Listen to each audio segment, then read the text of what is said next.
A mediados de los años 60, hacer cine independiente era sumamente difícil. Por razones de que había contratos para que hubiera exclusividad con los sindicatos cinematográficos y entonces se les ocurrió en el naciente CUEC, Centro Universitario de Estudios Cinematográficos, hacer concursos de manera que cada quien presentara sus proyectos y generalmente eran cortometrajes que luego se unían para hacer una película completa. Una de estas se llamó Amor, Amor, Amor de 1964 y es una linda película, aunque con tintes trágicos. La historia central, Lupita, mi amor, es filmada por Jacqueline Andere y Sergio Corona.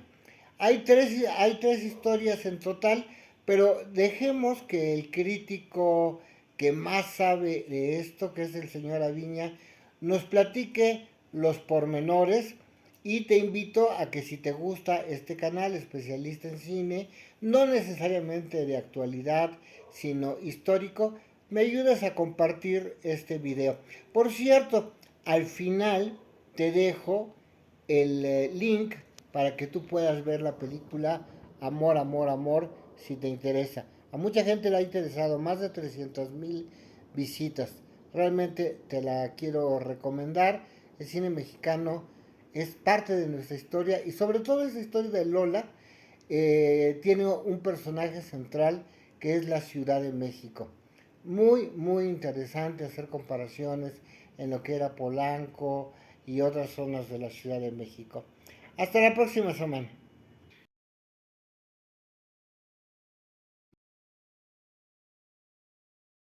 Creo que bueno, voy a empezar primero con la primera historia de la viuda.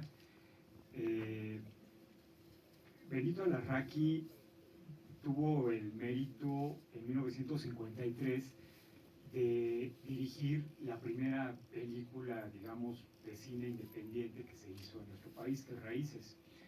En ese momento, algo que ayudó, digamos, a que cambiara de alguna manera la forma de hacer cine en México es que se empezó a usar un tipo de material más sensible, equipo más pequeño, más reducido, ya no era tan necesario estas cámaras enormes, luces, etcétera.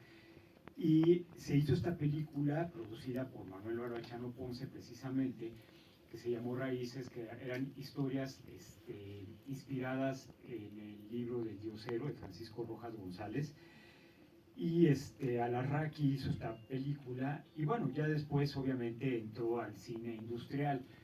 Él dirigió varias películas de Tintán, como Tintán y las modelos, o La tijera de oro, Espiritismo, Muñecos infernales también, entre muchas otras. Incluso tiene una película bastante buena del santo que se llama Santo contra los zombies, de 1961.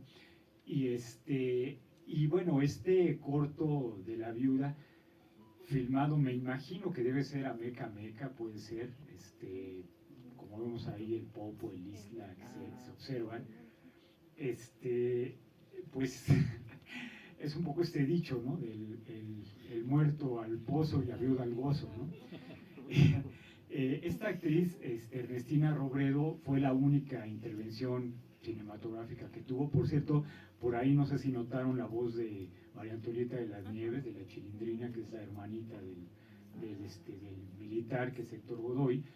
Este, la Chilindrina, bueno, pues todavía no lo era, pero tenía como 18 o 20 años en esa época, en el 65, y hacía doblaje para series de televisión.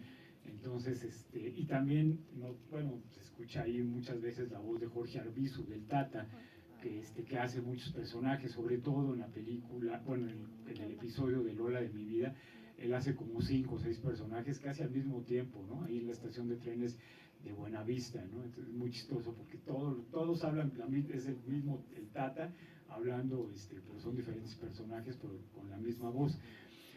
Entonces, este corto de la viuda, bueno, lo que resulta muy interesante es de que pues, es la adaptación de un cuento de Petronio, ¿no? Entonces, trasladado de esta época de los griegos al México revolucionario, 1911, salud, de 1911, pero lo interesante es cómo este relato de esa época lo inscriben en una situación muy, muy mexicana, ¿no? En el cementerio, y que, bueno, al final de cuentas no tiene mayor cosa que un final pues, sorpresivo y muy eficaz, y que lo hace pues bastante simpático o agradable, ¿no? Donde tienen que intercambiar al muerto que ya se llevaron, ¿no? Al latrofaccioso, como les decían todavía en esa época, ¿no? Bueno, obviamente mucho más interesante, Lola de mi vida. Creo que dos cosas que me parecen sumamente meritorias de esta película es, por un lado, pues, el retrato de la Ciudad de México. La Ciudad de México, no solamente todo este recorrido donde vemos la Basílica de Guadalupe, estuve por ahí no hace mucho, y lo que me sorprende es que no ha cambiado, habrán cambiado los precios o los santos, ahí pues se podía ver a San Martín de Porres, sobre todo, pero ahora, bueno, ya San Martín de Porres ya pasó a un tercer o cuarto plano, ahora quien rifa es San Judas Tadeo, ¿no? Por ejemplo. Pero bueno, pues también hay de santos a santos, ¿no? Y en esa época San Martín de Porres era pues de los meros meros, ¿no? Y se ven muchos. Pero la basílica está igual, o sea, todo eso está igual, todo lo que se ve ahí en el relato de la basílica es exactamente idéntico. Si uno va en este momento va a ver lo mismo y es muy sorprendente. Bueno, obviamente el Museo de Antropología, que tampoco ha salido tanto en muchas películas, Chapultepec, el mismo lago de Chapultepec, la estación de trenes de Buenavista, Lomas de Chapultepec, y la otra cosa también bastante interesante es el lenguaje popular, o sea, particularmente el personaje de Sergio Corona, que además, pues, sorprende que es de los actores más longevos, él sigue todavía trabajando, ¿no? Sergio Corona, y que en realidad está bastante bien, o sea, es un actor que todavía hace muchas cosas, y que en esa época, sobre todo, él hacía pareja de baile con Alfonso Arau, hizo muchas películas con Arau, pero sobre todo se presentaba en shows nocturnos bailando con Alfonso Arau en aquellos años 60. Entonces, el lenguaje popular, particularmente el de este personaje, es sensacional. Y bueno, ahí también hay personajes bastante inquietantes, como el que hace Marta Zabaleta, ¿no? Que es esta empleada doméstica, a todas luces está fascinada con Jacqueline Andere, ¿no? Y no solamente eso, o sea, es un personaje bastante siniestro, ¿no? Cuando habla con Celso, con el tamalero, todo lo que le dice, oh, hasta escalofrío da, ¿no? Esta mujer es muy buena, realmente muy, muy buena. Y bueno, después la vamos a ver como la Elota en Los Caifanes, y la acabamos de ver en Paz y mi amor, en otra empleada doméstica que es Pio Quinta. Una actriz espléndida que ahí vimos en los créditos, que es Rosa Furman, del Teatro Universitario, que la vimos en el Viento Distante, en el relato En el Parque Hondo, que es la tía, también espléndida actriz, que no hizo muchas películas, pero era una gran actriz de teatro, sobre todo, ¿no? Entonces, algo que es muy inquietante en esta película es cómo se observa a la Ciudad de México como esta urbe agresiva, pero sobre todo corruptora de la ingenuidad, de las virtudes de las personas, digamos, buenas, que venían de provincia, y como esta mujer, Jacqueline Andere, todavía no se hacía operación de nariz, como podemos ver, es acosada pues por hombres y mujeres, ¿no? Incluyendo la monja esta que ya habla en inglés, ¿no? Que se regresa a su rancho, ¿no? Y algo que me llamó mucho la atención es que en 3 películas hemos visto una escena muy similar, y las 3 son de ese mismo año, que es El Muro de la Ciudad, que es el episodio de encuentro del último relato del Viento Distante, y en esta película estos muchachos que se le acercan y la rodean y le dicen cosas y le chiflan y se mueven alrededor suyo. O sea, me inquieta que en esas 3 películas del mismo año aparezca exactamente una escena tan similar. Entonces eso, Bueno, pues habla obviamente de toda esta cuestión pues, del acoso hacia las mujeres y sobre todo chicas más vulnerables como esta jovencita de provincia, ¿no? Que interpreta a Jacqueline Andere, que no es su primer papel, ya había filmado otras cosas pequeñas, pero es en realidad su primer, bueno, en este caso un corto, pero es su primer estelar, el de Lola en mi vida. Una cosa, digamos, ahorita triste me parece, ahorita que iba entrando, vi que el café este de la finca Veracruz, pues aparentemente ya no existe, y dice que va a haber próximamente una nueva experiencia culinaria, y se ve una gran manta ahí de sushi, y, y menciono lo de esta cuestión de lo de la finca de Santa Veracruz, porque cuando la Cineteca se cambió aquí después del incendio y después de todo lo que pasó y que la Cineteca estuvo eh, rodando por diferentes lugares y los empleados, pues, digamos, en esa época yo trabajaba en Cineteca y íbamos de un lado a otro, me acuerdo que yo estuve en Pesime, estuvimos en el Relox, ahí me tocó después estar en el CCC, pero a todos los movían en diferentes espacios que acogían a diferentes departamentos de la Cineteca Nacional, hasta que se hizo ya aquí en bueno, lo que era la Plaza de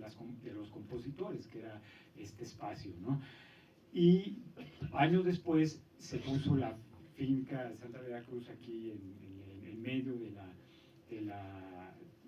aquí de Cineteca, por donde está el cubo, exactamente, y menciono porque yo recuerdo que a principios entre 2000, finales de los 90 y los 2000, siempre que venía a la Cineteca, o sea, diario, cuando yo venía a la Cineteca, me encontraba a Miguel Barbachano Ponce, que era novelista, que era profesor de Ciencias Políticas, que había sido profesor de Ciencias Políticas y de la Facultad de Filosofía y Letras, que es el director de Lola de mi vida, y siempre estaba ahí tomando café en la finca de Santa Veracruz, lo recuerdo siempre con su café, y a veces, bueno, cuando pasaba lo saludaba, platicaba un rato con él, todo el mundo lo conocía porque estaba aquí diario, o sea, venía a leer, venía a escribir, pues venía a platicar con las personas que se acercaban con él, muy buena persona, muy agradable, y también presentaba películas, etcétera.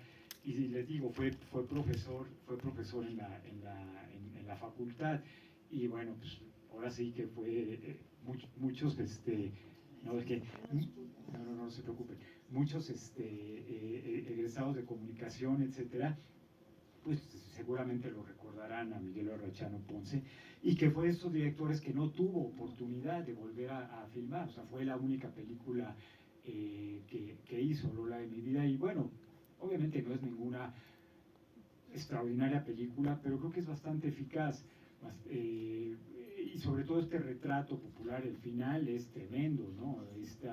Esta chica como termina, pues muerta ahí, y esto de la veladora y que le cubren la cara, entonces es algo, bueno, que además lo seguimos viendo, ¿no? En esa época pues era quizá a lo mejor uno diario, ¿no? Ahora es uno cada minuto, pero es el retrato de los años 60, ¿no? Pues, obviamente la película que tiene pues, mucho más complejidad es La Tsunamita, definitivamente, ¿no? No solamente a partir de la cuestión visual, sino la complejidad moral que tiene la trama, ¿no? A nivel visual, a pesar de que Lola de mi vida es foto de Gabriel Figueroa, si se fijan en la foto de Antonio Reynoso en este último corto, pues es impresionante.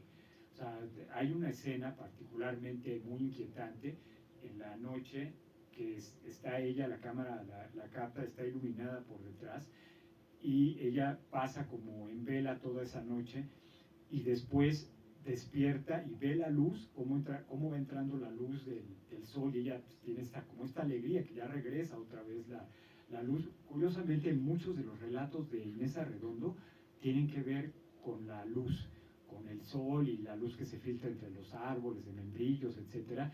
Muchos de los cuentos de Inés Arredondo, o sea, no sé, es como un leitmotiv en varios de sus relatos. Vale la pena, los relatos de Inés Arredondo son bellísimos.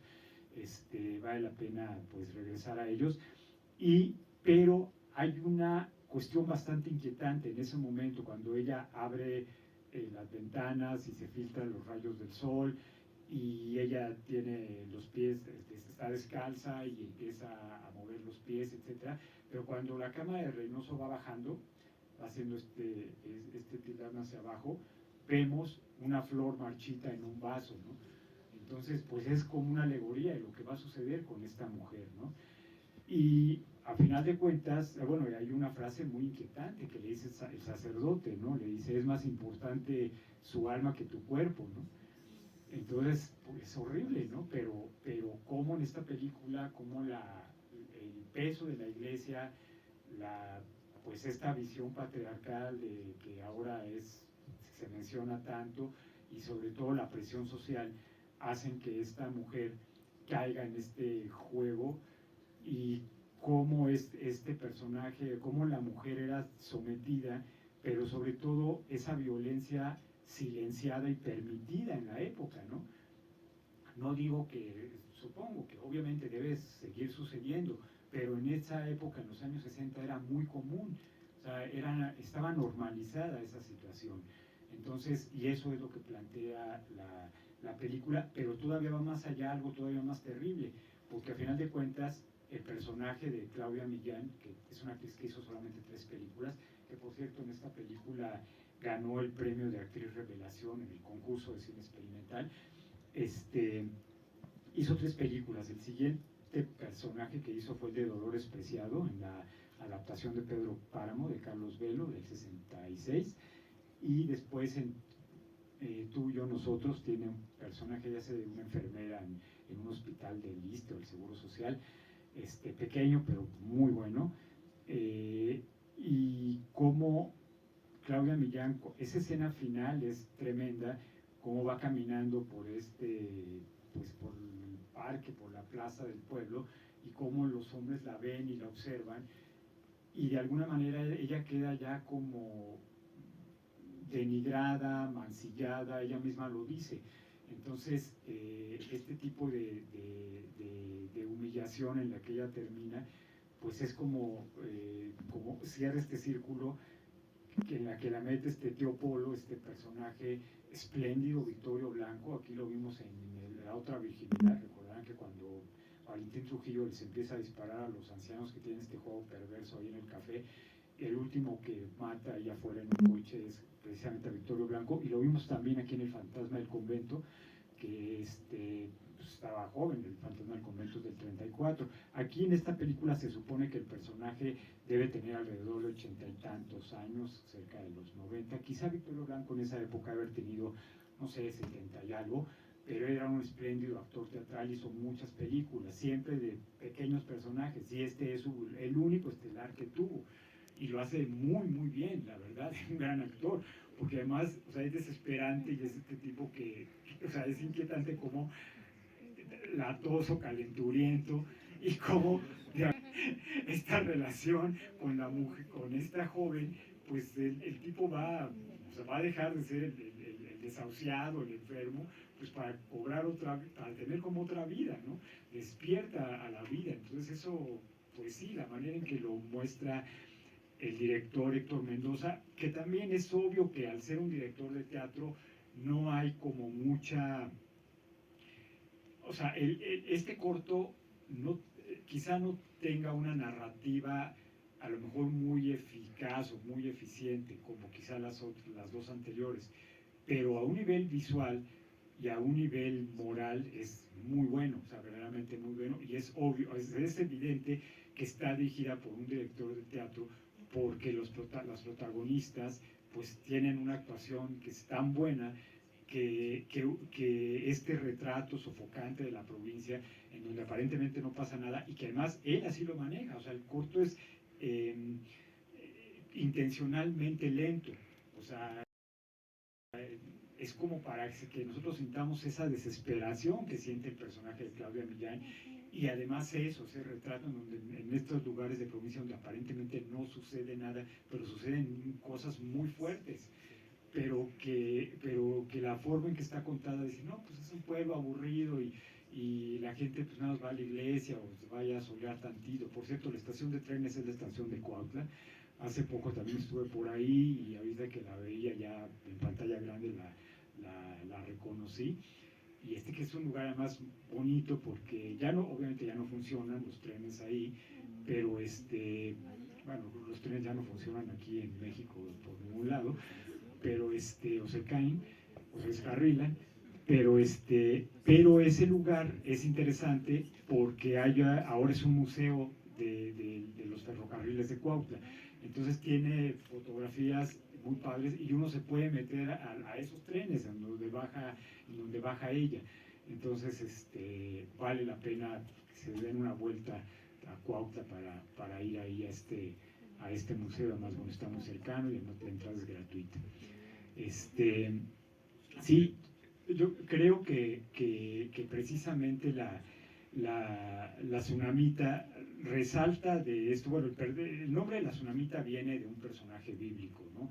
De una mujer que era sumamente hospitalaria, etcétera, y de ahí está tomado el nombre de la tsunamita y que es uno de los mejores cuentos de Inés Arredondo. Y vuelvo a lo mismo, ¿no? Yo creo que la complejidad emocional y dramática y a nivel moral y todo lo que representa ese corto, pues creo que sigue siendo también actual y que de alguna manera es una crítica pues al machismo, pero sobre todo a vuelvo a repetir, a esta visión donde la mujer de alguna manera es sometida completamente, ¿no?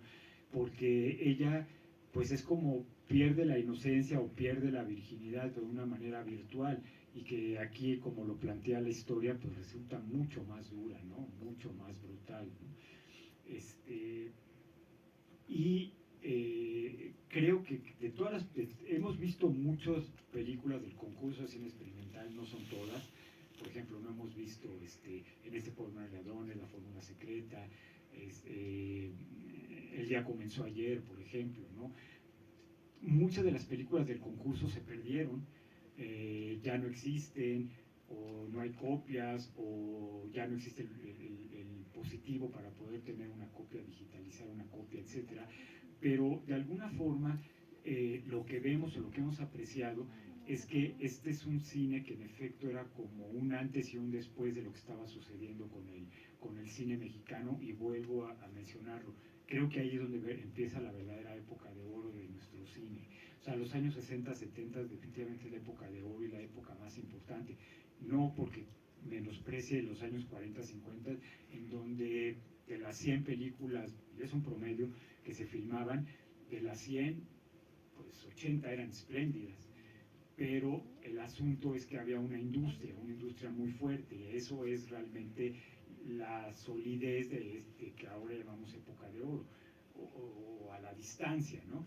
Pero en realidad una época de oro a nivel, digamos, argumental, artístico, y propositivo, narrativamente, creo que los años 60, 70, por todo lo que hemos visto, nos ha demostrado que sí, que es una nueva o por lo menos una época de oro en